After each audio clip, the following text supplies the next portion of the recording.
নমস্কার, পাকবিচিত্রা সকলকে স্বাগত জানিয়ে আমি আজ আপনাদের আরও একটি নতুন রেসিপি করে দেখাবো, লাচ্ছা সেমাই।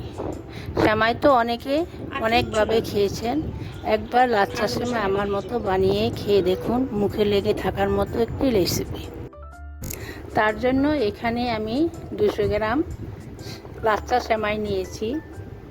সেমাইগুলো এখন আমি ভেঙে নিব। দেখুন আমার সেমাই ভাঙা হয়ে গেছে। গ্যাসে একটি প্যান বসিয়ে 1 টেবিল চামচ ঘি দিয়ে গরম করে নিয়েছি। এখন আমি কিছু ড্রাই ফ্রুট ভেজে নেব।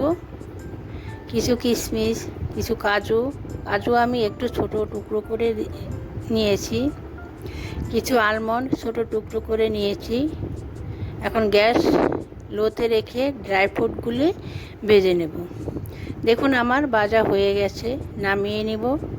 সেমাই ভাজার জন্য গ্যাসে একটি ননস্টিক কড়াই বসিয়ে নিয়েছি। এখন ঘি অ্যাড করে দিচ্ছি 4 থেকে 5 চামচ। ঘি একটু বেশি করে দিয়ে সেমাই ভাজলে খেতে খুবই ভালো লাগবে, ফ্লেভারটাও ভালো আসবে। দেখুন আমার ঘি মেল্ট হয়ে গেছে। এখন সেমাই দিয়ে দিচ্ছি, সাথে দিয়ে দিচ্ছি 3 টেবিল চামচ গুঁড়ো দুধ, 4 টেবিল চামচ চিনি। এখানে চিনিটা আপনারা আপনাদের পছন্দ অনুযায়ী বাড়িয়ে কমিয়েও নিতে পারেন। এখন আমি 10 থেকে 12 মিনিট গ্যাসটা লোতে রেখে সেমাই ভেজে নেব। এখানে আমি গুঁড়ো চিনি অ্যাড করেছি, আপনারা চাইলে দানা চিনিটাও অ্যাড করে নিতে পারেন। দেখুন এখন আমি অনবরত নাড়তে থাকতে হবে, তা না হলে তলায় লেগে যেতে পারে। তলায় লেগে গেলে সেমাইটা খেতে ভালো লাগবে না।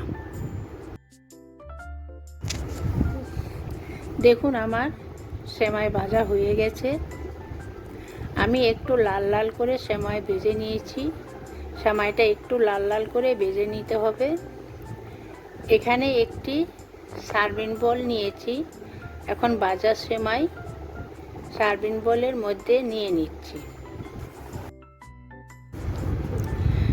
দেখুন আমি ওভাল শেপের সার্ভিং বোল নিয়েছি, আপনারা যে কোনো শেপে নিয়ে নিতে পারেন।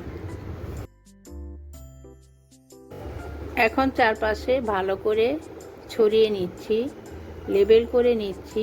কিছু ড্রাই ফ্রুট চারপাশে ছড়িয়ে দিচ্ছি। এখন আমি সেমাইয়ের জন্য দুধের একটি লেয়ার তৈরি করে নিব। চাইলে আপনারা এখানে পেস্তা বাদামও অ্যাড করতে পারেন।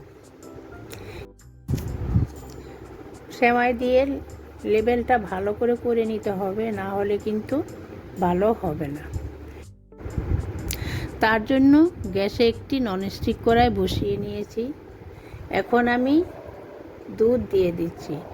এখানে 1 লিটার দুধ আমি 15% কমিয়ে একটু ঘন করে নিয়েছি। আমি দুধ আগে থেকে জাল করে নিয়েছি। জাল করে নিলে আগে থেকে সময় কম লাগে, তাড়াতাড়ি হয়ে যায়। আপনারা এখানে 1 লিটারের পরিবর্তে 800 মিলিলিটার দিয়েও করতে পারেন। সেক্ষেত্রে দুধ 5 থেকে 6 মিনিট জাল করে নিতে। একটি ভালো ফ্লেভারের জন্য আমি এখানে 3টি ছোটো এলাচ মুখটা ফাটিয়ে নিয়েছি, এখন অ্যাড করে দিচ্ছি। এখন দুধ একটু ঘন করে জাল করে নিলে খেতে খুব ভালো হয়।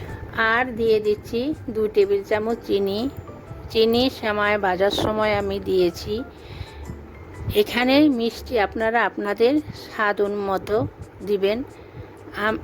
এখন আমি এলাচ তুলে নেব। দেখুন দুধ আমি 2 থেকে 3 মিনিট জাল করে নিয়েছি। দুধের লেয়ার তৈরি হয়ে গেছে। এখন আমি নামিয়ে হালকা ঠান্ডা করে নেব। পাখার তলায় রেখে অথবা আপনারা হাত পাখা দিয়েও ঠান্ডা করে নিতে পারেন।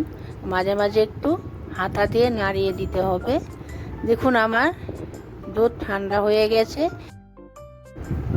এখন আমি লেয়ার করে ফ্রিজে রেখে ঠান্ডা করে সার্ভ করব।